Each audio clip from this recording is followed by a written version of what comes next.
বয়ান পেশ করবেন সুমধুর কণ্ঠের অধিকারী হযরত মাওলানা কারি শহীদ আহমদ আশরাফী সাহেব দামাত বরকাতুহুম। আমি হযরতকে ওনার গুরুত্বপূর্ণ তাকরীর পেশ করার জন্য সবিনয় অনুরোধ জ্ঞাপন করছি। একটা এলান শুনি হুজুরের বয়ানের পূর্বে গৌরীপুর মোহাম্মদিয়া হাফেজিয়া মাদ্রাসার এতিমখানার উদ্যোগে আগামী 28 নভেম্বর হিসাবে উপস্থিত থাকবেন আন্তর্জাতিক খ্যাতি সম্পন্ন মুফাসসির কুরআন হযরত মাওলানা কারি শহীদ আহমদ আশরাফী সাহেব দামাত বরকাতুহুম। আপনাদের সকলের দাওয়াত। السلام عليكم ورحمة الله وبركاته.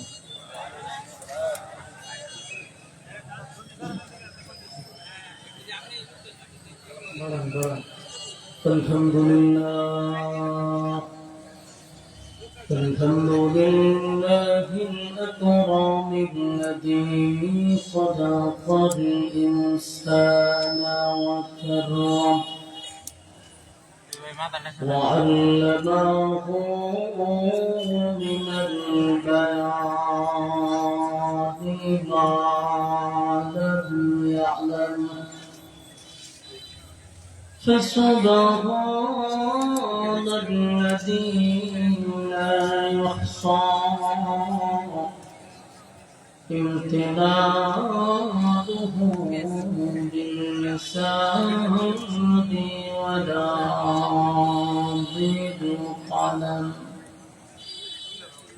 ونشهد أن لا إله إلا الله وحده لا شريك له وأشهد أن سيدنا وسندنا وحبيبنا ومولانا محمدا عبد الله ورسوله أرسله بالحق بشيرا ونذيرا وداعيا إلى الله بإذنه وسراجا منيرا. أما بعد فأعوذ بالله من الشيطان الرجيم. بسم الله الرحمن الرحيم. والضحى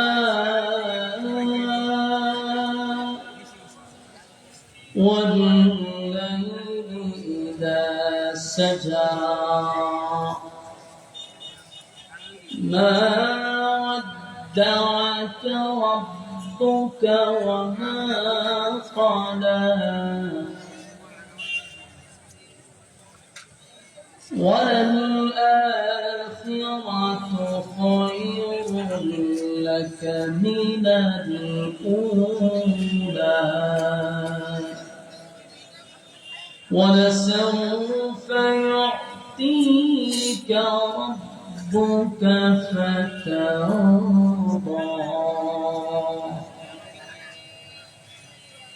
ألم يجدك يتيما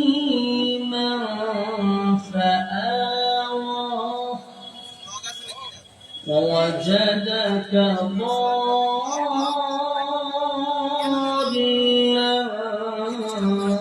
فهدى ووجدك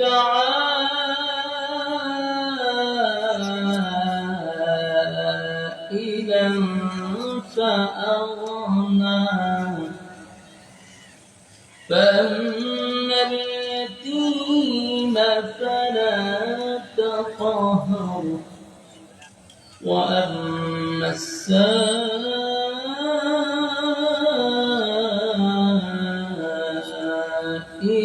فلا تنهر وأما بنعمة ربك فحدث صدق الله العظيم. درود شريف قل اللهم صل على محمد وعلى محمد وعلى آل محمد كما صليت على إبراهيم وعلى آل إبراهيم إنك حميد مجيد. اللهم بارك على محمد وعلى آل محمد كما باركت على إبراهيم وعلى آل إبراهيم إنك حميد مجيد. मेरा दिल तलब रहा है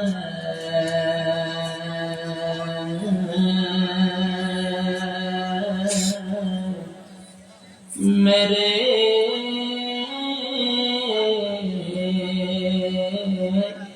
जल रहा है सीना है दवा वही मिलेंगी मुझे चलो मदीना बना हल्ला बिकमालिही कशबत तुझा बिजमालिही हसनत जमीअ खसालिही सल्लु अलैहि जिक्र बतिल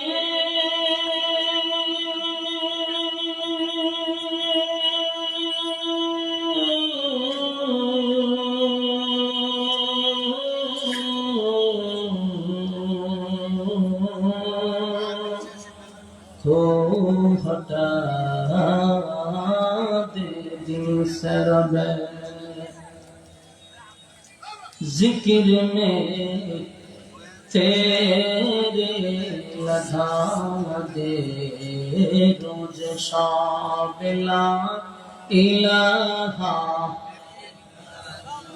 जोड़े ला इलाहा इल्लल्लाह ला इलाहा ला इलाहा इल्लल्लाह ला इलाहा ला इलाहा इल्लल्लाह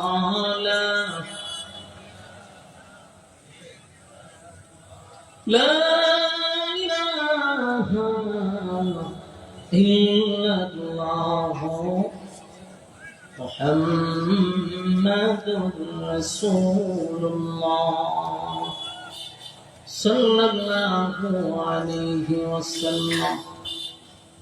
আলহামদুলিল্লাহ আয়োজিত আজকে ময়মনসিংহের ফুলবাড়িয়া থানার অন্তর্গত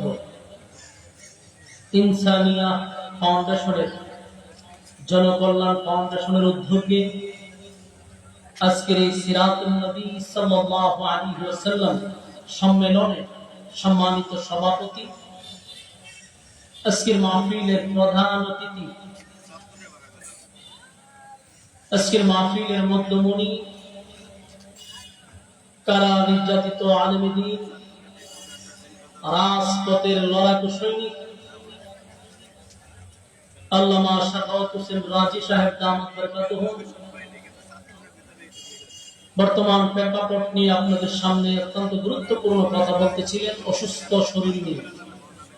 আমরা কথাগুলি শ্রবণ করেছি, আলোচনা করেছেন বাংলাদেশের কওমি অঙ্গনের এক উজ্জ্বল নক্ষত্র, জীবন্ত এক লাইব্রেরি, আল্লামা আরিফ বিন হাবিব সাহেব দামাত বরকাতুহু। ওয়াজ করেছেন আমাদের সিলেটের গর্ব আল্লামা হযরত মাওলানা মুফতি রেজাউল করিম আবরার সাহেব দামাত বরকাতুহু। ওয়াজ করেছেন হযরত মাওলানা কাউসার আহমদ হাসানী সাহেব। আমার পূর্বে যারাই আলোচনা করেছেন বাংলাদেশের উল্লেখযোগ্য উলামায়ে কেরাম,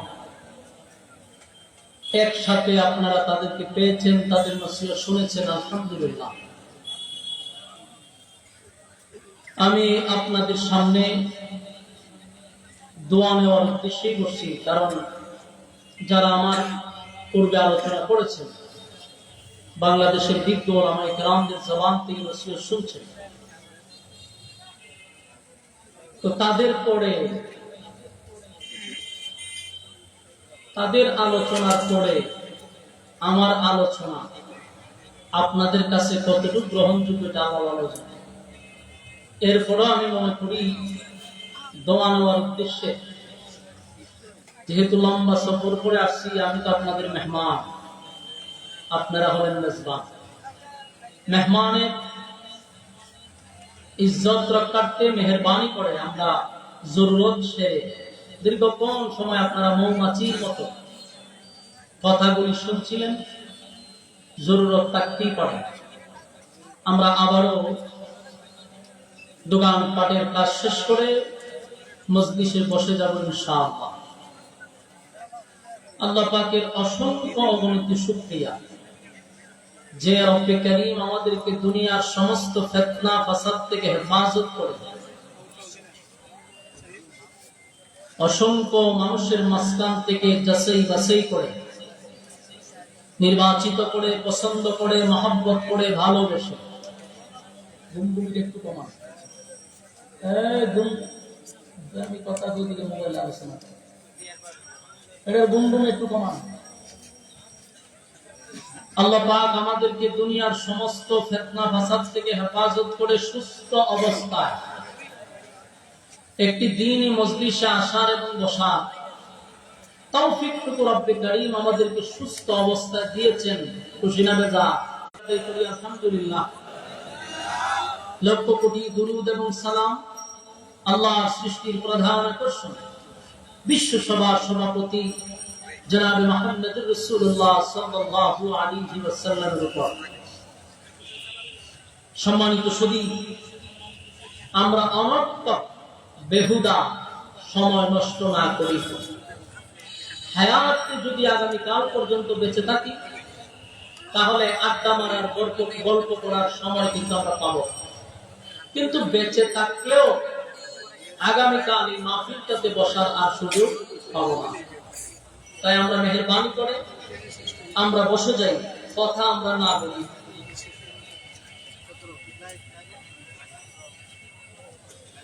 আমি আপনাদের সামনে কোরআনে কারীমের 93 নম্বর সূরা সূরা দোহা কমপ্লিট তেলাওয়াত করেছি। যেহেতু মাহফিলটা সিরাতুন নবী সাল্লাল্লাহু আলাইহি সাল্লাম এই ব্যানারে মাহফিলটা, তাই আমি আপনাদের সামনে সূরা দোহা তেলাওয়াত করছি। এই সূরাটি মক্কাতুল মুকাররমায় আল্লাহ নাযিল করেছেন। নাজিল হওয়ার বিশেষ কারণ ছিল। সূরাটা কেন নাজিল করলো, কোন কারণে নাজিল হলো, নাজিলের কারণটা আমরা বুঝতে পারলে সামনের আলোচনা করতে সুবিধা হবে। এই সূরার শুরুতে দুইটা কসম আছে এবং এই সূরাটা মূলত নাজিলই করছে আল্লাহ তার বন্ধুকে সান্ত্বনা দেওয়ার জন্য, খুশি করার জন্য, আনন্দ দেওয়ার জন্য। এই সূরার প্রতিটা আয়াত যদি আপনি ফলো করেন, দেখবেন প্রতিটা আয়াতে আয়াতে যেন শুধু রাসূলকেই আল্লাহ খুশি করছে। সুবহানাল্লাহ। প্রতিটা আয়াতে যেন শুধু রাসূলকে আল্লাহ খুশি করছে। নাজিল হয়েছিল একটা বিশেষ প্রেক্ষাপটকে কেন্দ্র করে। মক্কাতুল মুকাররমায় যখন প্রকাশ্যে কোরআনের দাওয়াত দেওয়া শুরু হইল, তখন মক্কার মানুষ এক পর্যায়ে রাসূলকে বিভিন্ন ভাবে বাধা দিল। কোনোভাবেই যখন সফল হইতে পারল না, তারা বৈঠকে বসলো। বৈঠকে বসার পরেও রাসূলের সঙ্গে কথা বইলা পারে না, কোনো না কোনো জায়গায় তারা আটকা পড়ে যায়। মক্কার মানুষ বারবার যায় আর বলে যে আমরা যতবার মুহাম্মদের কাছে যাই সাল্লাল্লাহু আলাইহি ওয়াসাল্লাম, কিন্তু আমরা কথা বলে ওনার সঙ্গে পেরে উঠি না, কোনো না কোনো জায়গায় আমরা লজ্জিত হই। যতই চেষ্টা করি ওনাকে হারানোর জন্য, উল্টো আমরা নিজেরাই হেরে যাই। এর বাস্তব একটা নমুনা হলো 16 বছর যারা টকশো দেখছেন, টিভিতে টকশো দেখেন নাই, 16 বছর যারা টকশো দেখছেন, দেখবেন একজন আলেমকে দাওয়াত দেওয়া হতো, বাকি 4 জন নাস্তিক রাখত। পরিকল্পিত ভাবে একজন আলেমকে হেনস্থা করার জন্য এটা তাদের পরিকল্পিত একটা প্ল্যান ছিল। 4 জন নাস্তিক তাকে উপস্থাপন যে করে সে শুদ্ধ নাস্তিক, আর একজন আলেম রাখত। আল্লাহর কি কুদরত দেখেন, 4-5 জন নাস্তিকরা একত্রিত হয়েও একজন আলেমের সাথে তারা কোনোভাবেই পাইরা উঠতে পারে নাই। বাস্তব কঠিন অবস্থা। যারা দেখছেন এরা শুধু বুঝতেছেন। এই যে আমার আগে ওয়াজ করলেন আল্লাহ শাফাত হোসেন রাজী সাহেব, ওনার অনেক টকশোগুলো দেখবেন টিভিতে, 4-5টা নাস্তিক মিললেও আটকাইতে পারে নাই, উল্টা তারা ফেসে গেছে। এটার কারণটা হলো আলেমদের কাছে যে এলেম, এটা আসমানি এলেম, আল্লাহ প্রদত্ত। তাই দুনিয়াবি যত জাগতিক যত জ্ঞান আছে, এদের কাছে আসার পরে তাদের জ্ঞান এখানে শেষ। এজন্য যতটা টকশোতে আলেমদেরকে বসাইছে পরিকল্পিত ভাবে হেনস্থা করার জন্য, উল্টা তারা লজ্জিত হয়েছে। বাস্তব না বাস্তব? আসমানি এলেম। ঠিক মক্কার মানুষ রাসূলকে বারবার চাইছিল যে কোনোভাবে রাসূলকে কথা দিয়া হারানো যায় কিনা, উল্টা তারা ফেসে যায়। এক পর্যায়ে মক্কার বড় বড় লিডাররা বলল যে আমরা যতই চেষ্টা করি মুহাম্মদের সঙ্গে কথা বলে কোনোভাবেই পারবো না। কেন পারবো না? বলে ওনার কাছে যে এলেম, এটা আসমানি আল্লাহ প্রদত্ত, তাই আমরা যতই চেষ্টা করি ওনাকে আমরা হারাইতে পারবো না। তো বললো যে এখন বিকল্প রাস্তা কি? বিকল্প রাস্তা হলো আসমানি এলেম কার কাছে আছে এমন লোক নিয়ে মুহাম্মদের সঙ্গে টকশোতে বসতে হবে। গোটা মক্কা নগরীতে একজন আসমানি এলেম মানুষ নাই, কিন্তু মদিনায় অভাব নেই। তারা চিন্তা করলো প্রয়োজনে আমরা মদিনায় যাব, 400 কিলোমিটার দৌড়াইয়া যাব, সেখান থেকে ভাড়া করে আমরা নিয়ে আসবো মুহাম্মদের সঙ্গে টকশোতে বসানোর জন্য। কথা বুঝতেছেন? শেষে বললো কি, মদিনায় গেল। মদিনায় অনেক তাওরাতের আলেম ছিল, ইহুদি পণ্ডিত। তাদের কাছে গিয়ে তাদের দুঃখ প্রকাশ করলো যে আমাদেরই বংশের, আমাদেরই গোত্রের, আমাদেরই রক্তের, আমাদেরই বাতিজা, তাকে আমরা আব্দুল্লাহর পুত্র মুহাম্মদ বলে ডাকি। ইদানিং সে নিজেকে রাসূল বলে দাবি করে এবং সে আমাদেরকে একত্ববাদী খোদার দাওয়াত দেয়, বাপ দাদার ধর্মের মধ্যে চুনকালি মারতেছে। তার সঙ্গে কোনোভাবেই আমরা কথা বলে পারতেছি না। আপনারা যদি আমাদের সঙ্গে মক্কায় যান, তাহলে আমাদের ইজ্জত রক্ষা হয়। তাওরাতের পণ্ডিতরা, বিজ্ঞ আলেম যারা তাওরাতে, তারা বললো আমরা যাব করে আগে তার ব্যাপারে প্যানালাইজ করা দরকার। আমাদের প্রথম প্রশ্নের জবাব দাও, তার যে বংশে জন্মগ্রহণ করছে বংশটা কি কুরাইশ বংশ? মক্কার মানুষ আশ্চর্য হয়ে বলে যে কুরাইশ বংশ। তার বাবার নাম কি আব্দুল্লাহ ছিল? বলে আব্দুল্লাহ ছিল। মার নাম কি আমেনা ছিল? বলে আমেনা ছিল। আব্দুল মুত্তালিব কি তার দাদা ছিল? বলে একে একে সব কথায় এই পণ্ডিতই বলা শুরু করছে। মক্কা থেকে যারা আসছিল চিন্তা করে গেল যে আমরা তো কিছুই বলি নাই, একে একে তো সব বলা শুরু করে দিচ্ছে। শেষে তাওরাতের পণ্ডিতরা বলল যে আমাদের যাওয়ার দরকার নেই, আমাদের আর যাওয়া লাগবে না, আমরা 3টা প্রশ্ন বইলা দেই, এই 3 প্রশ্নের জবাব যদি উনি দিতে পারে তাহলে আমরাই তোমাদেরকে বলে দিলাম তোমরা চোখ বন্ধ করে ওনার কালেমা পড়ে ঈমান আনবা। আসলে সুবহানাল্লাহ। কে বলছে? তাওরাতের আলেম যারা ছিল, পণ্ডিত। এই পণ্ডিতরা বলতেছে যদি উনি 3 প্রশ্নের জবাব দিতে পারে তোমরা চোখ বন্ধ করে ওনার ধর্ম গ্রহণ করো, কারণ এই 3 প্রশ্নের জবাব সেই দিতে পারবে যিনি আল্লাহর পক্ষ থেকে পাঠানো পয়গম্বর। উনি ছাড়া, নবী রাসূল ছাড়া এই 3 প্রশ্নের জবাব পৃথিবীর কেউ দিতে পারবে না।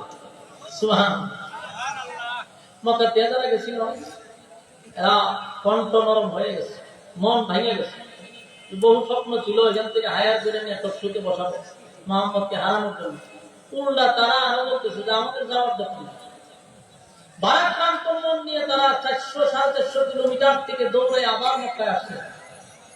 আইসা এখন আবার একটা বড় দল গঠন করছে, ওরা রাসূলের কাছে গেছে, গিয়া ঠান্ডা মাথায় রাসূলের সামনে বলতেছে যে আব্দুল্লাহ পুত্র মুহাম্মদ সাল্লাল্লাহু আলাইহি ওয়াসাল্লাম, আমরা তো তোমাদেরই, আমরা তো একই বংশের, তুমি তো আমাদের রক্তে, তুমি আমাদের বাতি, আমরা চাই না তোমার সাথে দ্বন্দ্ব করতে, আমরা চাই তোমার সাথে মিলেমিশে চলতে। তবে তুমি যদি আমাদের 3 প্রশ্নের জবাব দিতে পারো আমরা তোমার ওয়াদা দিলাম আমরা কালেমা পড়ে ঈমান আনবো।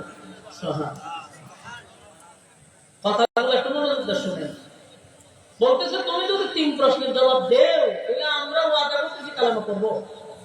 রাসূল চিন্তা করলো যে লোকগুলো আমার সামনে আসছে এগুলো সব মক্কার মাথা, বড় বড় লিডার, এরা যদি কালেমা পড়ে তাহলে আমার দিনের দাওয়াত দিতে আর কোনো বাধা থাকবে না।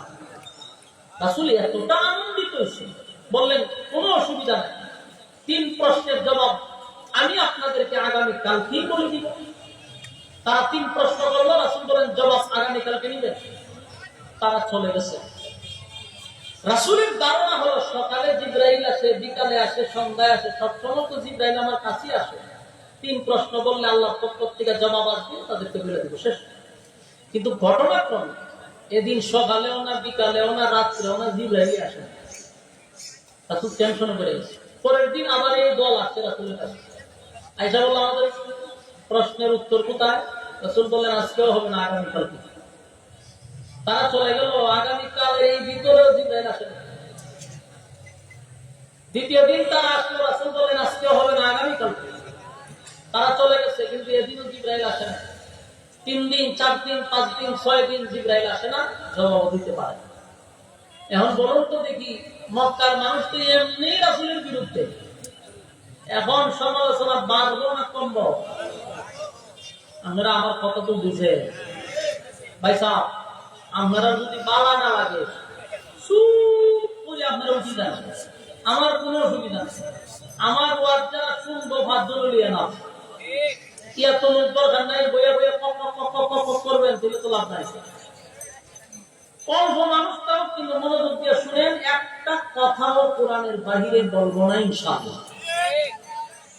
কিন্তু মনোযোগ না দিলে আমি যে সামনে নজর গণনা করতেছি লাভ বুঝি, সামনের আলোচনা কেন্দ্র করুন, যদি এই জায়গা না বুঝে।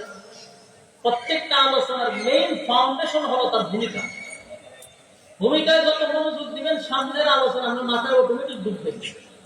ফাউন্ডেশন যদি ঠিক না থাকে তিনি উঠতে পারবেন না, করে দেবেন। এজন্য মনোযোগ দিয়ে শুনতে। এখন দেখেন 6 দিন হয়ে গেছে, সমালোচনা বাড়ছে না কমছে? এই লোকগুলা দেখছ, আমরা তো প্রথমেই বলছিলাম যে আমরা বাপ দাদার ধর্মের মধ্যে সে সুলতানি দিতেছে, সে 3 প্রশ্নের জবাব দিতেও পারলো না, সে নবীও না। এত সমালোচনা শুরু করছে, রাস্তাঘাটে, দোকান পাটে, গ্রামে গঞ্জে, শহরে বন্দরে, সব জায়গায় শুরু হয়ে গেল বিরোধিতা, শুরু হয়ে গেল সমালোচনা। সমালোচনা কারে কয়? জিবরাইল আসা বন্ধ। এখন মানুষ বলাবলি করতে লাগলো, দেখছ মুহাম্মদের আল্লাহ মুহাম্মদের ভুইলা গেছে। আপনারা নাউজুবিল্লাহ আছেন, কোন সময় কেউ মারা গেলে আমি তো জানি না, হতে পারে। এক জায়গায় এক নিয়ম থাকতে পারে, দেখো খারাপ করে বললে নাউজুবিল্লাহ বলে বাইরে নাউজুবিল্লাহ হতেই কত তো হা না কই। এরা কি বলতেছে যে মুহাম্মদের আল্লাহ মুহাম্মদকে ভুলে গেছে, নাউজুবিল্লাহ, এটা তাদের ধারণা। আর রাসূলের একজন চাচী ছিল উম্মে জামিল আবু লাহাবের বউ, হ্যাঁ পর মুহাম্মদের কাছে একটা শয়তান আসতো, এখন আর আয় না, নাউজুবিল্লাহ। কত বড় বেয়াদব মহিলা, খুব বেয়াদব। এই মহিলা কাটা গায়ে লবণ দিছে, এমনিতেই রাসূলের মনে অনেক কষ্ট, এত কষ্ট যে আজকে 15 দিন হয়ে গেল কোরআন নাজিল হয় না। রাসূলের মনে অনেক কষ্ট, চতুর্দিক দিয়ে সমালোচনা নবীর কানে আসতেছে, আবার কাটা গায়ে লবণ দিলাম বলতেছে। মানুষ বলাবলি করতে লাগলো মুহাম্মদের আল্লাহ মুহাম্মদের ভুলেই গেছে। এটা রাসূলের কলিজায় দারুণ আঘাত লাগছে, রাসূলের চোখ দিয়া পানি পড়া শুরু হয়েছে। রাসূল নিজেও কান্দে, কতক্ষণ পরে পরে আলে আসমানের দিকে তাকায়, রে জিবরাইল সকালে আসতি বিকালে আসতি, আজ এখন আসিস না। রাসূল কাঁদতেছে কষ্টে। এক পর্যায়ে রাসূল বলতে লাগলো, কান্দার পর, আল্লাহ আপনি কি সত্যি আমার ভুলে গেছেন? আল্লাহ আমি কি অপরাধ করছি যে আপনি কোরআন নাজিল করতেছেন না? কি আপনি কেন জিবরাইলকে পাঠাচ্ছেন? রাসূলের কান্না দিকটা আল্লাহ কয় আর সহ্য করা যায় না, জিবরাইল পাঠাইছে। কতদিন পরে? 15 দিন পরে। 15 দিন নবী খালি কাঁদছে, খালি কাঁদছে, চতুর্দিকে সমালোচনা, নবীর মনে আঘাত। জিবরাইল আসে না, কোরআন নাজিল হয় না, নবীর কষ্টে নবী কাঁদছে। 15 দিন পরে, কোন কারণে নাই 40 দিন, জিবরাইল আসছে রাসূলকে সান্ত্বনা দেওয়ার জন্য। যখন আসছে তখন এই সূরাটা নিয়ে আসছে, সূরা দোহা। পয়সা বুঝছেন আমার কথা? যখন আসছে কি নিয়ে আসছে? আমি যে সূরাটা অর্থ দিয়ে সূরা নিয়ে রাসূলের সামনে আসছে, এই হলো মূল নাজিলের কারণ। 15 দিন পরে জিবরাইল আইসা রাসূলের সামনে দাঁড়ায়। আল্লাহ রাসূলের তো অভিমান জিবরাইলের প্রতি, কথা বলে না হয় রে জিবরাইল আসবি তো 15 দিন পর আইলি কেন? এত কান্না আমার কেন কান্দাইলি? জিবরাইল তো হুজুর আমি আসতে চাইছি। জিবরাইল বলল আমি তো আসতে চাই, আল্লাহ না আমার আসতে দেয় না। তো রাসূল কান্না শুরু করছে, তাহলে কি সত্যি আল্লাহ রাগ করছে? জিবরাইল তখন কয়, হুজুর মালিক আপনার প্রতি রাগ করে নাই, আপনার প্রতি কোনো রাগ করে নাই, আপনারে বলেও যায় নাই। তবে 15 দিন কোরআন নাজিল না হওয়ার পিছনে একটা কারণ হলো, ভালো করে স্মরণ করে দেখেন 15 দিন আগে আপনার কাছে 3টা প্রশ্ন নিয়ে যারা ছিল, আপনাকে 3টা প্রশ্ন জিজ্ঞাসা করছে গো নবী। আপনি তাদেরকে বলছেন আগামী কালকে জানাবেন, এই কথাটা আল্লাহর কাছে পছন্দ হয় নাই। এটা আল্লাহর কাছে পছন্দ হয়েছে না তো? আমরা মাইস্টারতে ইনশাআল্লাহ ছেড়ে দিছে, বলুন কি ছেড়ে দিছে? ইনশাআল্লাহ ছেড়ে দিছে। এই জন্য আল্লাহর কাছে পছন্দ হয়েছে। আপনি বলছেন আগামী কালকে বলবো, যদি বলতেন ইনশাআল্লাহ আগামীকালকে বলবো, তাহলে এই কোরআন নাজিল বন্ধ হয়। কোরআন নাজিল বন্ধ হওয়ার 2টা কারণ ছিল। একটা হলো কোরআন নাজিল হওয়ার কারণে রাসূল পেশাবটা নিতে পারত না। রাসূলকে কিছু সময়ের জন্য বিশ্রাম রাখার জন্য, রেস্ট রাখার জন্য আল্লাহ ইচ্ছাকৃতভাবে কোরআন নাজিল বন্ধ করছে। মূলত ছিল নবীকে একটু রেস্টে রাখার জন্য, কারণ কোরআনটা মারাত্মক নোট যেটা নবী বহন করতে কষ্ট হয়েছে, আল্লাহ রেস্টে রাখছে। আরেকটা হলো উম্মতকে শেখানোর জন্য, জীবনের কোনদিন তোরা ইনশাআল্লাহ বলবি না। আমার কথা বুঝতেছে?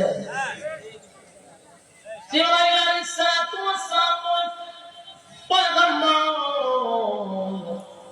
3টা প্রশ্ন লইয়া আপনার কাছে আসছিল। তখন আপনি বলছেন আগামীকালকে আপনি 3 প্রশ্নের জবাব দিবেন। আমার আল্লাহর কাছে এটা পছন্দ হয় নাই, আল্লাহর কাছে পছন্দ হয় না। কারণ মাঝখানে আপনি ইনশাআল্লাহ ছেড়ে দিছেন, আমার কারণে আমার বাড়ি আমারে আশা বন্ধ করে দিছে। তবে মানুষ আপনাকে যে বলল আপনার মালিক আপনারে ভুলে গেছে, আপনিও চোখ দিয়ে পানি চাচ্ছেন 15 দিন। বন্ধু, আপনার মালিক কিন্তু আপনার প্রতি অভিমান করে নাই, আপনারে ভুলে যায় নাই।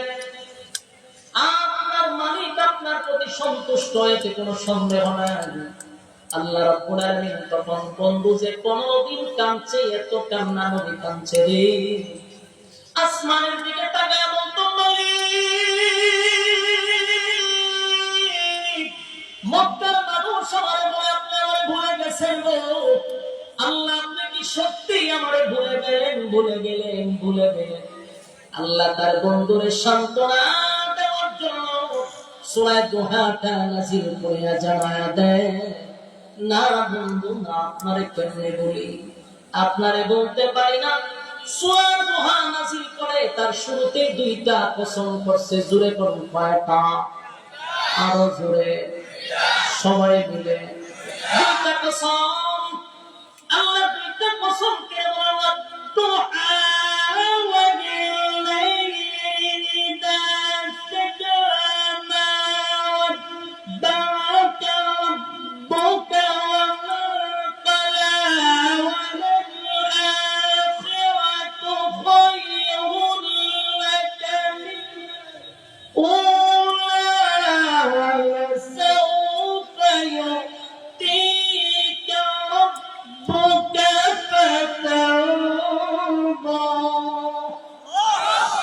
আল্লাহ বলেন ওয়াদুহা, দিনের আলোর কসম, দিনের আলোর কসম, দিনের আলোর কসম, ওয়াল-লাইলি ইযা সাজা, রাতের অন্ধকারের কসম।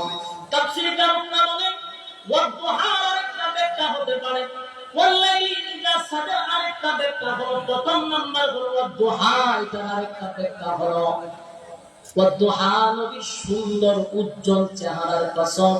চিৎকার দিয়া করুন সুবহানাল্লাহ। আজ যুবক, এই মালিকের কত মায়া, বন্ধুর প্রতি বন্ধুর কত মায়া রে। বন্ধুর চেহারা সুন্দর, বন্ধুর উজ্জ্বল চেহারার কসমটা আল্লাহ করছে। বন্ধু ওয়াদুহা, আপনার সুন্দর চেহারার কসম, আপনার সুন্দর চেহারার কসম। ওয়াল-লাইলি ইযা সাজা, আপনার কালো চুলের কসম। আমার বন্ধুর চুলগুলো সুন্দর ছিল, তাই আল্লাহ বলে আপনার কালো চুলের কসম। বন্ধু আপনার কালো চুলের কসম। এখানে 2টা কসম, দিনের আলোর কসম, নবীর সুন্দর চেহারার কসম, রাতের অন্ধকারের কসম, নবীর কালো চুলের কসম। 2টা কসমকে আল্লাহ বলে মা ওয়াদ্দা'আকা রাব্বুকা ওয়া মা ক্বালা। আমার যুবক ভাইরা, বন্ধুর প্রতি বন্ধুর কত মায়া। মক্কার মানুষ কবিরে চতুর্দিকে বলে, ও মুহাম্মদ, তোমার আল্লাহ তোমারে ভুলে গেছে, তোমার আল্লাহ তোমারে ভুলে গেছে। নবীর চোখ দিয়ে 1 দিন 2 দিন নয় রে, 15 দিন নবী কাঁদলো। আল্লাহ তার বন্ধুরে খুশি করার জন্য 2টা কসম করে বলে মা ওয়াদ্দা'আকা রাব্বুকা ওয়া মা ক্বালা। আপনার রব আপনারে ভুলে না, আপনার রব আপনার প্রতি অসন্তুষ্ট হয় নাই। খেয়াল করে দেখেন, নবীর সুন্দর চেহারার কসম করে বলছে, নবীর কালো চুলের কসম করে আল্লাহ বলে মা ওয়াদ্দা'আকা রাব্বুকা ওয়া মা ক্বালা। বন্ধু আপনার রব আপনার প্রতি অসন্তুষ্ট হয় নাই, আপনার প্রতি রাগ করে নাই, আপনার প্রতি অসন্তুষ্ট হয় নাই। এটা বলে বন্ধু রে, বন্ধু খুশি করে দিল। আমার যুবক ভাইরা, এই দিনের কান্না শুনে আল্লাহ সূরা দুহাটা নাযিল করেন। প্রতিটা আয়াত যদি আপনি মনোযোগ সহকারে শুনেন, এবং অর্থের দিকে যদি আপনি খেয়াল করেন, দেখবেন প্রতিটা আয়াত যেন তার বন্ধুরে খুশি করার জন্য আল্লাহ নাযিল করছে। আমার যুবক ভাইরা, আল্লাহ বলেন, মা ওয়াদ্দাকা রাব্বুকা ওয়া মা ক্বালা। বন্ধু, আপনার রব আপনার প্রতি অসন্তুষ্ট হয় নাই। এরপর আল্লাহ কি বলে শুনেন,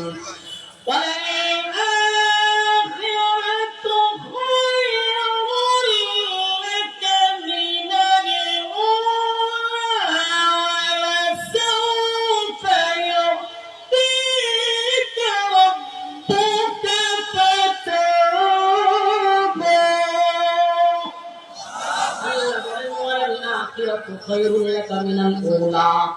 আপনাকে আমি দুনিয়ার জমিনে যা দিলাম, পরবর্তী মানে পরকালে আপনার জন্য আমি কোটি কোটি কোটি গুণ বেশি বরাদ্দ রাখছি। আমার জন্য ওয়ালাল আখিরাতু খায়রুল লাকা মিনাল উলা। এই আয়াতের অর্থটা দিকে আমাদের একটু খেয়াল করা দরকার। যেই মালিক দুনিয়া বানাইলো, যেই মালিক দুনিয়া সাজাইলো, সেই মালিক বলেন ওয়ালাল আখিরাতু খায়রুল লাকা মিনাল উলা। দুনিয়া কিছুই না বন্ধু, দুনিয়া কিছুই না।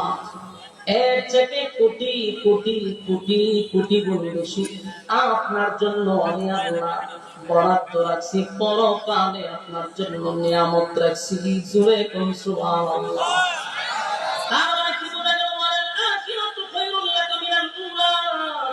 দুনিয়া কিছুই নয় গো। আল্লাহ নিজেই তার বন্ধুরে বলে দুনিয়া কিছুই না, আমি তো আপনার জন্য পরকালে বন্ধু বেশি রাখছি। বন্ধু, আপনি ঘাবড়াইবেন না। মানুষ আপনারে বলে আমি আপনারে ভুলে গেছি। না বন্ধু, আমি আপনারে ভুলি নাই। আপনারে ভুলতে আমি পারি না। কেন নবী কি শুরু করলেন? বাইরে রাস্তা ছেড়ে দিতাম, খুব খারাপ লাগতেছে আপনাদের।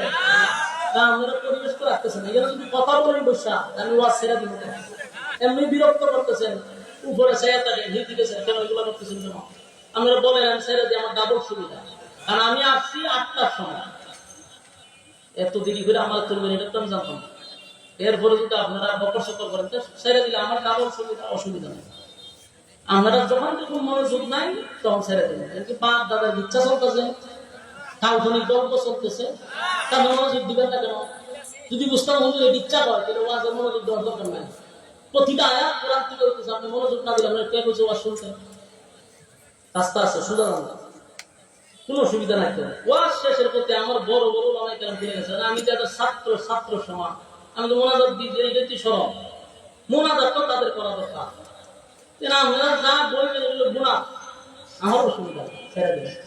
বিরক্ত করে না আল্লাহর রাস্তায় কথাগুলো একটু মনোযোগ দেন। বিরক্ত লাগলে আমার ইশারা দিবেন, বলে হও হুজুর বাবা তো বলো মনোযোগ আছে না আপনারা? আল্লাহর রাস্তায় একটু মনোযোগ দেন। যিনি কথা বলে আর শ্রোতারা যদি মাঝখান দিয়ে আবার কথা বলে, বলনে বলার কথা বলার আগ্রহ উৎসাহ থাকে না। মন মানসিকতা নষ্ট হয়, মন মানসিকতা নষ্ট করেন না। কথাগুলো একটু দিয়ে কান্না শুনুন। সূরা দুহার প্রতিটা আয়াত আপনি বাংলায় দেখবেন, নিজে নিজে করে দিয়া দেখবেন, যেন আমি দেখতেছি প্রতিটা আয়াত যেন আমার বন্ধুরে খুশি করার জন্য নাযিল করছি। আল্লাহ তার বন্ধুরে প্রতিটা আয়াতে উদাহরণ নবীর জন্য, নবীর সান্ত্বনা দেওয়ার জন্য, খুশি করার জন্য আল্লাহ নাযিল করছে। এজন্য আল্লাহ প্রথম দুইটা কসম কইরা কয় বন্ধু আপনারে ভুলি নাই। এরপর আল্লাহ কয় দুনিয়াতে আপনারে কি দিছি, কোটি গুণ আপনার জন্য বরাদ্দ রাখছি। এরপর আল্লাহ বলেন ওয়ালা সাউফা ইউতিকা রাব্বুকা ফাতারদা। এরপর আল্লাহ অচিরে আপনাকে আমি খুশি করব। এমন খুশি করব বন্ধু, আপনাকে আমি দিতেই থাকবো সুবহানাল্লাহ।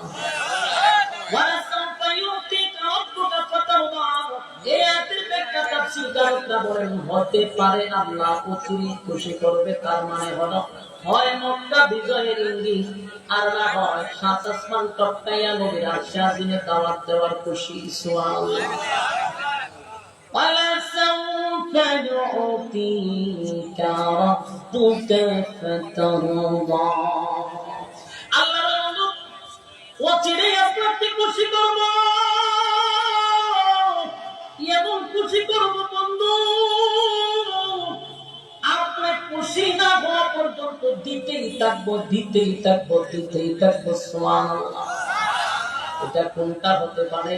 যখন আমার মালিক বন্ধুরে ইনভাইট করছে, ইনভাইট মানে দাওয়াত করছে, কোন নবী আদম থেকে নিয়ে ঈসা রূহুল্লাহ পর্যন্ত কোন নবীরে আল্লাহ জমিন থেকে সাত আসমানে দাওয়াত দেয় নাই, আরশে আজিমে দাওয়াত দিয়া নেয় নাই। আমার নবীর আল্লাহ ইনভাইট করছে, বন্ধু দুনিয়াতে আপনারা দেখি মন কাছে না দেখি। সুবহানাল্লাহ।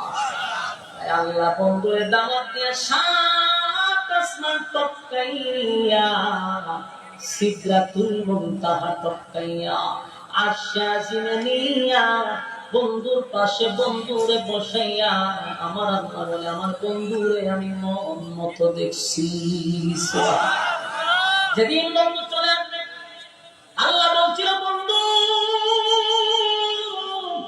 জান্নাত দেখাইলাম, জাহান্নাম দেখলেন গো, জান্নাত দেখলেন, জাহান্নাম দেখলেন, জান্নাত দেখলেন, জাহান্নাম দেখলেন, সব দেখাইলাম, আমার সঙ্গে কথা বললেন। আপনার কি কোন চাওয়া পাওয়া আছে বন্ধু বলেন, বিদায়ের সময় আপনাকে কিছু হাদিয়া দিব। আল্লাহ নবী বলেন মালিক এত আনন্দ কোথায় রাখবো, কোথায় রাখবো, কোথায় রাখবো? সাত আসমান টপকাইয়া আর সাজিমে আইনা আপনার সঙ্গে সাক্ষাৎ, জান্নাত জাহান্নাম আমি ভ্রমণ করলাম, এত আনন্দ বলেন না কোথায় রাখবো? তার মধ্যে ছোট্ট একটা কষ্ট লইয়া দুনিয়ায় যাব। আল্লাহ কই বন্ধু কি এমন কষ্ট লইয়া দুনিয়ায় যাবেন? আল্লাহর কাছে বন্ধু তখন বলে মালিক সাত আসমানে আমার উঠাইলেন, কথা বললাম, জান্নাত জাহান্নাম দেখলাম, আমার গুনাহগার উম্মতের কপালে কি আর মেরাজ হবে? সুবহানাল্লাহ। এ আশিক রাসূল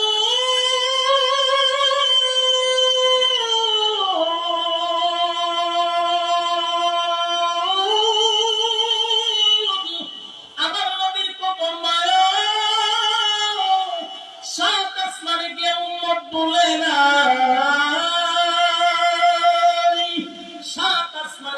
উম্মত বলে নাই, উম্মত বলে নাই, উম্মত বলে নাই।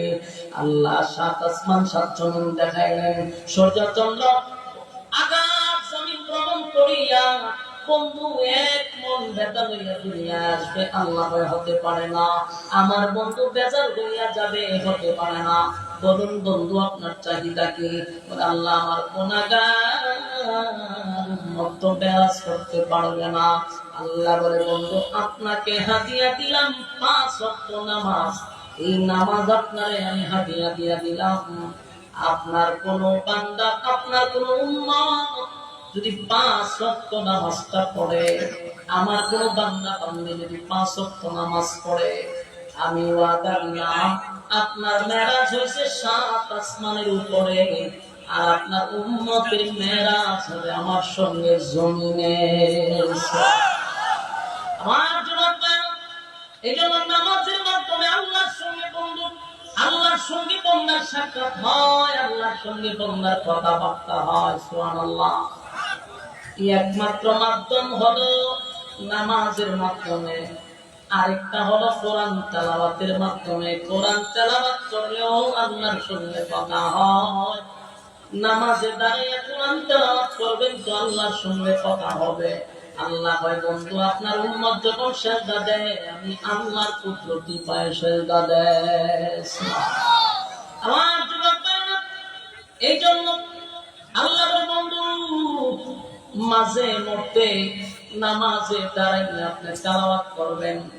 আল্লাহ বলেন ইয়া আইয়ুহাল মুযাম্মিল কুমিল লাইলা ইল্লা কালিলা নিসফাহু আও ইনকুস মিনহু কালিলা নিসফাহু আও ইনকুস মিনহু কালিলা আও জিদ আলাইহি ওয়া রাত্তিলিল কুরআনা তারতিলা।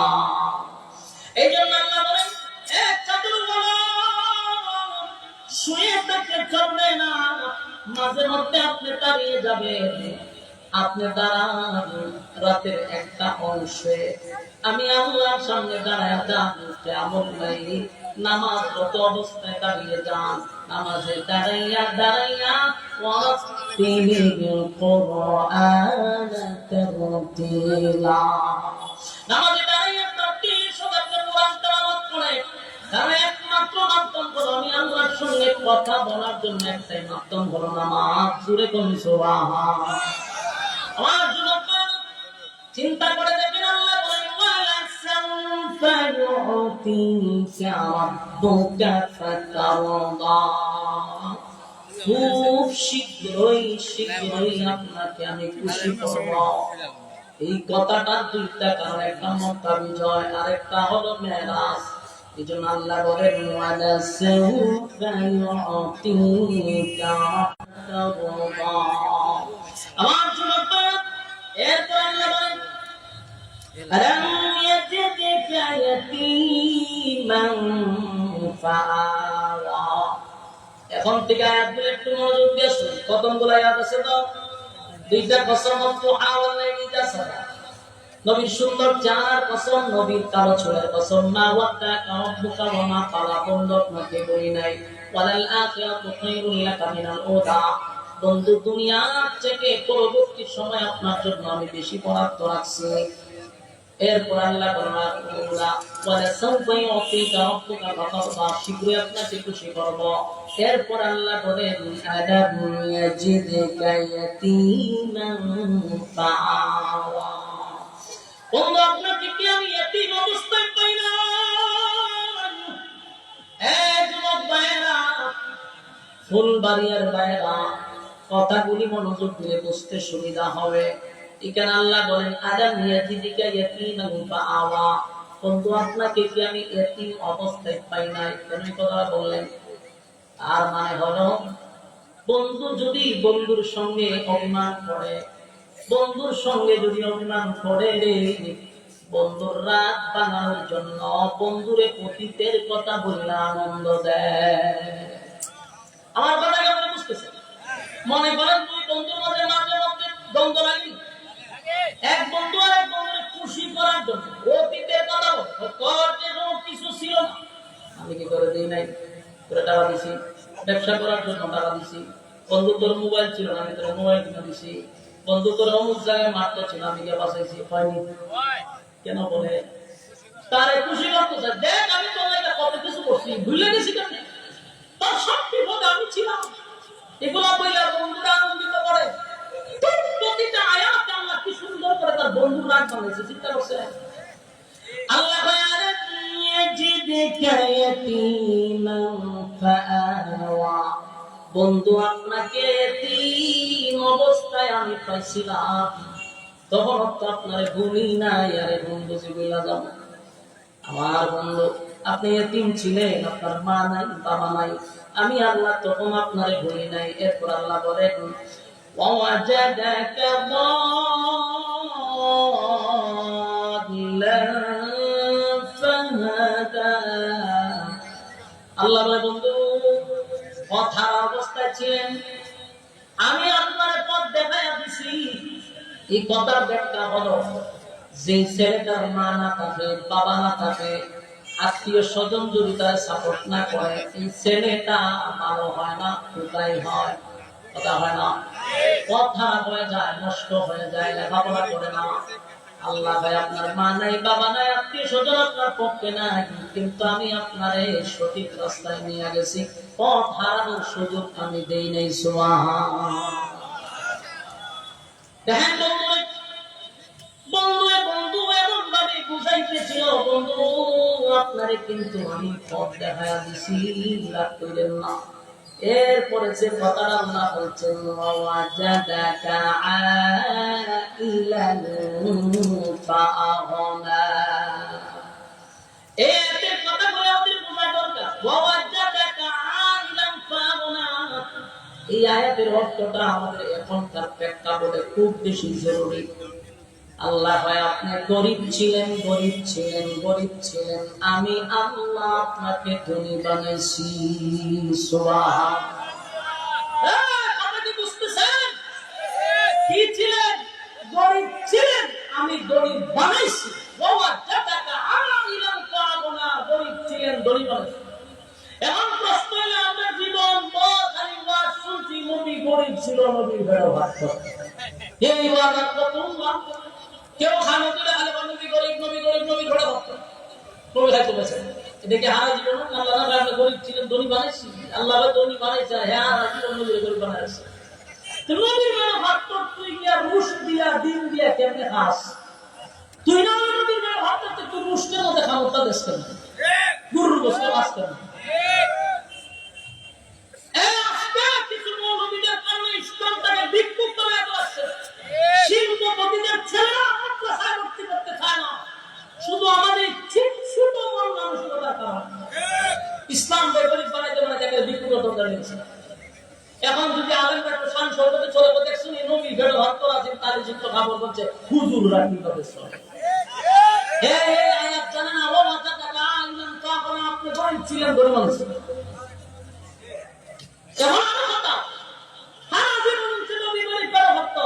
কিন্তু এই মোহাম্মদ জানে না আমার নবী যে দেশের প্রেসিডেন্ট ছিল, প্রেসিডেন্ট।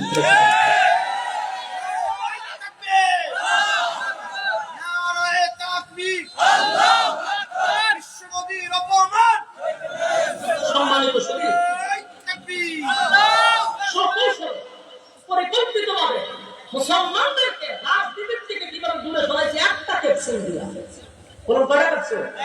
একটা ক্যাপসুল মানে তোমার নবী ছিল গরিব, তোমার নবী পেটে পাবে, তোমার নবী গরিব ছিল, তোমরা কোন রকম জীর্ণ শীর্ণ অবস্থায় থাকবা, মসজিদের ভিতরে থাকবা, গরম ভাত টিফিন বাড়ি ঘুরে তোমার খাওয়াবো, মাস শেষে বেতন দিব, চুপচাপ মসজিদে থাকবে। হুজুররা রাজনীতি করা যাবে না। হুজুররা কি করতে পারতো না? রাজনীতি করবো আমরা, খানাবাজি করতে পারি তারা, যারা টেন্ডারবাজি করতে পারি তারা, দর্শন গুম হত্যা দেশের টাকা লুটপাট করতে পারি তারাই তো রাজনীতি করবে। ভালো মানুষের রাজনীতি বাংলাদেশে চলে না। কেন চলে না? ওই ওয়াজে বাইরে বাড়ে গেছে, কারণ নবী গরিব, ইসলাম গরিব। অথচ এই ছাত্র নবী জানে না আমার নবী দেশের প্রেসিডেন্ট ছিল, আল্লাহ নবী একটা দেশের প্রেসিডেন্ট ছিল, উমর দেশের প্রেসিডেন্ট ছিল, উসমান দেশের প্রেসিডেন্ট ছিল, আলী দেশের প্রেসিডেন্ট ছিল, একে একে মুসলমানরা দেশ শাসন করছে, আমরা রাজনীতি পাইছি তো। আশ্চর্য।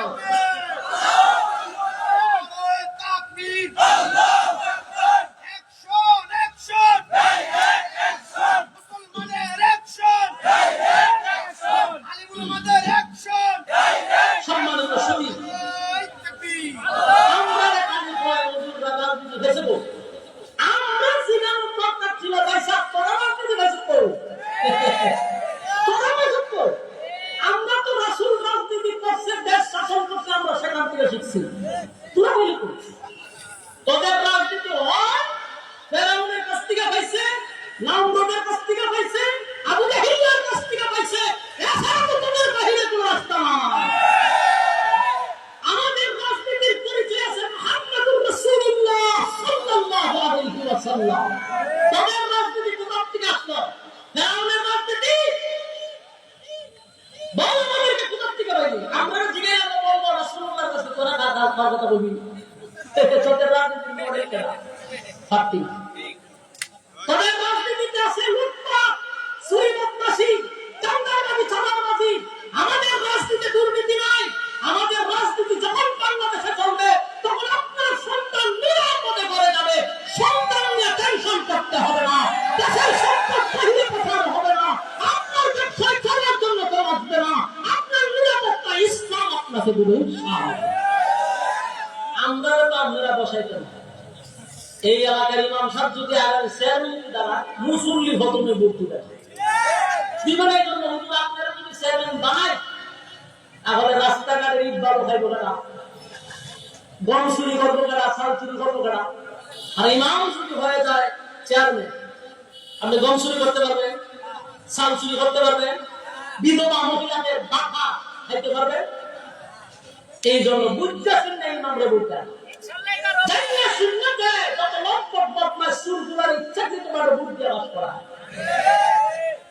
নিজের কথা নিজে দিয়ে কিতা বলেন, তুই যেমন বুটা তোর এরম পার্থ আল্লাহ মিলাই দিছে।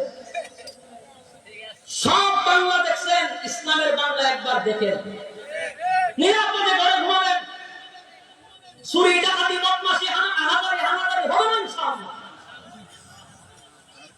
আমরা একটা প্রতিজ্ঞা করবো, ইনশাআল্লাহ আগামীর বাংলাদেশ হবে তো ইসলামের বাংলাদেশ হবে, ইসলামের বাংলাদেশ হবে।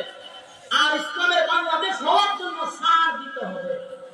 বাংলাদেশে সমস্ত ইসলামিক দলগুলো যদি একটা প্ল্যাটফর্মে চলে আসে, কসম খোদা এদেশে ইসলামকে দেখাইবার ক্ষমতা পৃথিবীর কারণ। কিন্তু সমস্যা হইল ইসলামিক দলগুলোকে বাদ করার জন্য কোটি কোটি টাকা ঢালা হচ্ছে আমাদেরকে পৃথক করার জন্য। বুঝাবুঝি দেখছেন না, ভাইয়ের সাথে আমরা এক হইতাম না, তাহলে রাখিটা ভালো না। দাদা তুই যে আকিদা তোমার আল্লাহকে তুই বিয়া যুগ করবি, যে ইসলামী মানে না তার সঙ্গে তুই এক হবি। আকিদা যার তার, আকিদার জানা আকিদা তার, সে তো আমার আল্লাহ মানতেছে, রাসূল মানতেছে, কোরআন মানতেছে। কেউ আলছে, কেউ বইছে, বইতে দেয়, কেউ উসারুমি করছে, পড়তে দেন, কেউ নেশারুমি করছে, পড়তে দেন। এই এক হইতে গেলে এগুলো সাথ দিতে হবে তো। আমি এক কথা শুনবো তাই তো, এক কথা শুনবি সুপ্তা কি নেশারুমি কর পুনা বুঝার আছে বলবো কোনদিন এক হইতো। ও তোমার ভিতরে তো সার দেওয়ার কোন মানসিকতা থাকতে হবে, উদারতা বাড়াইতে হবে, সংকীর্ণতা দূর করতে হবে। মানে এটা আকিদা বুঝাবুঝি শুরু করছে। আকিদার জায়গা তো ইসলামের জায়গায় ইসলাম থাকবে, এক হইতে গেলে সার দিতে হবে, কিন্তু কোন বেঈমানের সাথে আমরা আপোষ করব না ইনশাআল্লাহ। রাজি আছেন তো ইনশাআল্লাহ? আপোষ করবে কোন বেঈমানের সাথে নয়। যার ভিতরে ঈমান আছে, ইসলাম মানে আকীদা দুর্বল হলো তার সাথে আমি একমত। রাজি আছেন ইনশাআল্লাহ? এই গোতাগতি বন্ধ করেন, নাইলে 16 বছর ফাটার বলিছি আমরা, বারবার মৌলবীরা ফাটার বলি বানাই। বাস্তব না বাস্তব? ভগৎ মায়ের খাই আমরা, আইনা করে খাই আমরা, দুর্নীতি মামলা সব আমরা দিয়ে ঢুকাতে হবে। কিন্তু তারা আমাদের মাথার উপরে ডিমবাজি করে খায়, সুযোগে খালি আমাদেরকে সব ব্যবহার করে যাচ্ছে। বাস্তব না বাস্তব? এই যে আন্দোলন হলো, বেশিরভাগ আলেমদের বক্তব্য হয়েছে, কিন্তু তাদের নাম ফরজ। যখন তারা বসে তখন ইসলামিক কোন দলের নামই তারা নেয় না। আমরা বারে বারে ইউজ করছি টিস্যুর মতো। আমরা কারো টিস্যু হতে চাই না।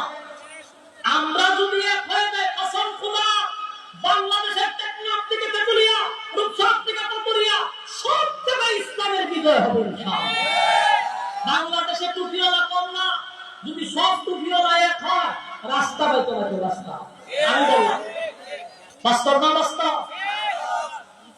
এই জন্য আমরা কিন্তু ফাটার বলে না বানাইতে না। দেখেন আল্লাহ বলেন আপনাকে আমি গরিব ছিলেন, গরিব বানাইছি। ও নাম মেঘালে হারা দিবেন, গরিব বাসি করে। এই মানুষগুলা কখন জানবে যে নবীর দেশের রাষ্ট্রনায়ক ছিল? এই মানুষগুলা কখন জানবে যে নবীর দেশের প্রেসিডেন্ট ছিল, দেশ চালাইছে? অনেক মুসলিম জানেন, বিশ্বাস করুন, অনেক মুসলিম জানে না যে নবী এক সময় দেশের প্রেসিডেন্ট ছিল। কারণ আমাদের মুসলিমরা জানাইছে না। এই জন্যই মানুষ বলে হুজুর রাজনীতি করবে না। যদি এই ওয়াজ প্রত্যেকটা মাহফিলে চলতো, তাহলে জীবনে কেউ প্রশ্ন করতো যে হুজুর রাজনীতি হয়েছিল? আচ্ছা, কেউ কি একবার বলে যে হুজুর ইমামতি হয়েছিল? কথা বলে কেন বলে না? কারণ নিজের আলোচনা করতেছে ইমামতি করার কাজ। মানুষ মরতো জানাজা করার কাজ আমরা, বাস 40 আর পরে নিয়ে আমরা কাজ দাওয়াত পেয়েছে তাই করবে। দেন 20 টাকা দিন, মাশাআল্লাহ, তো দাও সবুজ। আমরা কি খানার লেগে আল্লাহ হয়েছে?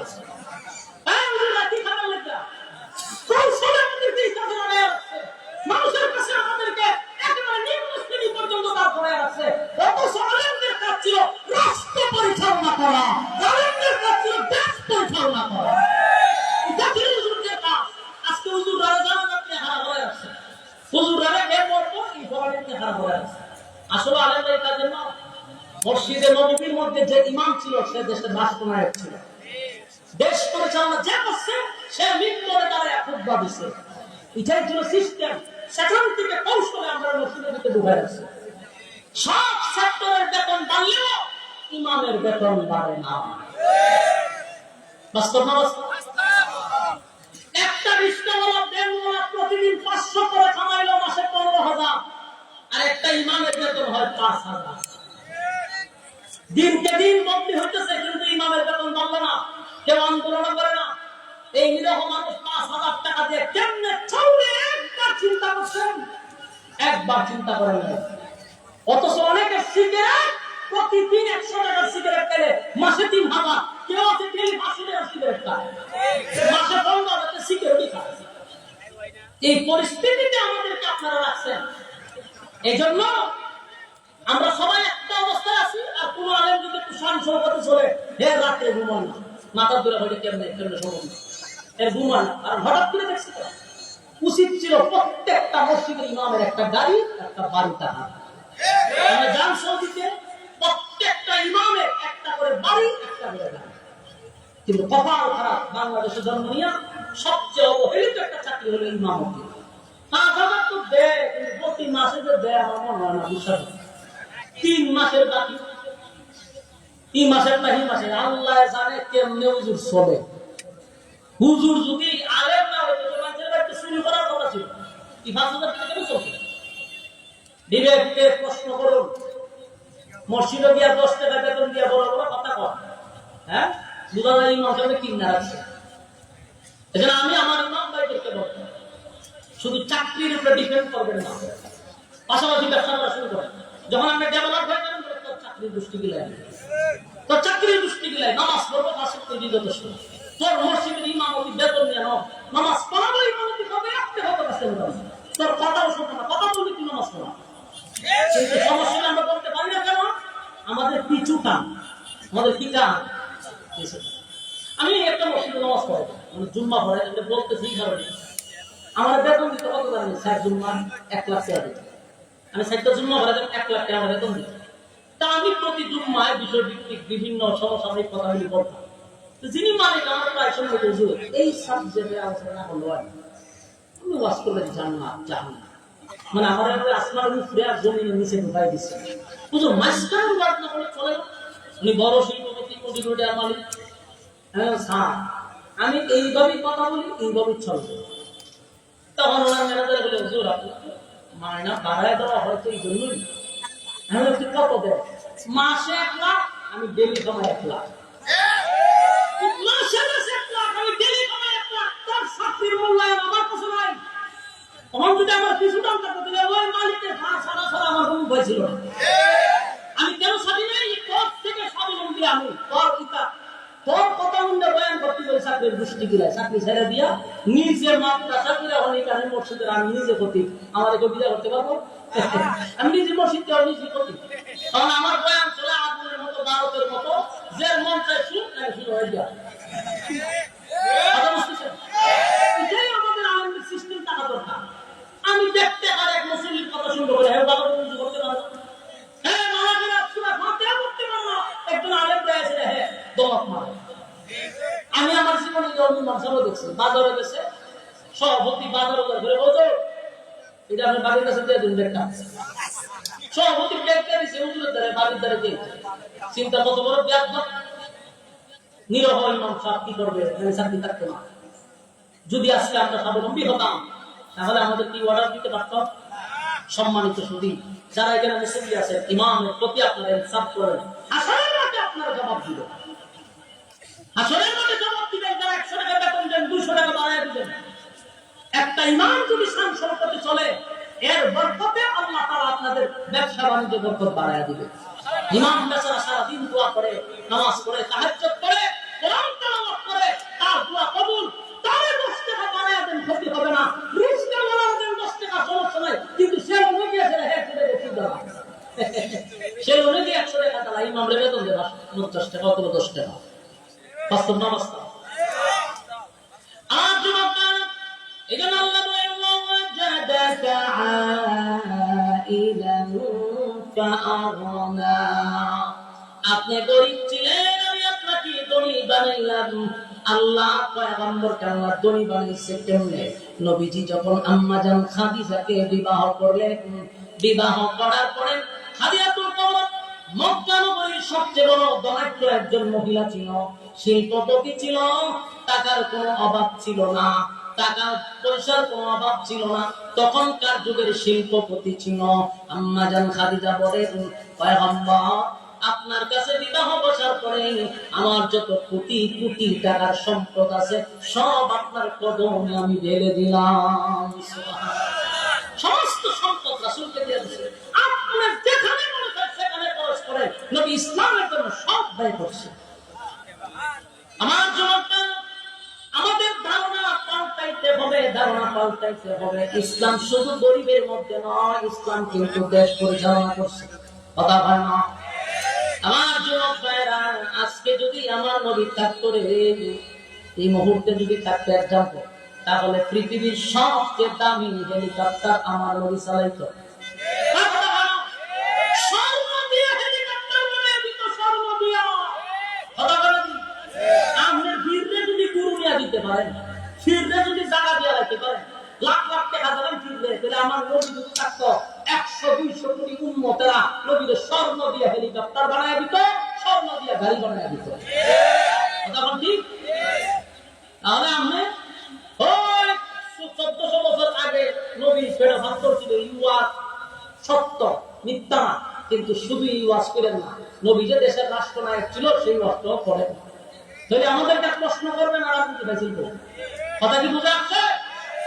আমার যুবক ভাই, শেষ কথা হলো, শেষ কথাটুকু হলো, এই যে সূরা দোহা এর প্রতিটা আয়াত নাযিল করে করে আমার বন্ধুরা আল্লাহ খুশি করছে। প্রথম দুইটা কসমের মধ্যে দোহা, দিনের আলোর কসম, সুন্দর চেহারার কসম, ওয়াল্লাইলি ইযা সাজা, রাতের অন্ধকারের কসম, নবী আপনার কারসুলের কসম, মা ওয়াক্কাতা রাব্বুকা ওয়া মা ক্বালা, আপনার রব আপনারে ভুলে নাই, ওয়ালাল আখিরাতু খায়রুল লাকা মিনাল উলা, দুনিয়া যা দিছি তার থেকে কোটি কোটি গুণ আপনার জন্য পরকালে বরাদ্দ রাখছি। وَلَسَوْفَ يُعْطِيكَ رَبُّكَ فَتَرْضَى, অচিরেই আপনাকে আমি খুশি করব, এমন দেওয়া দিব আপনাকে, আপনি খুশি হবেন।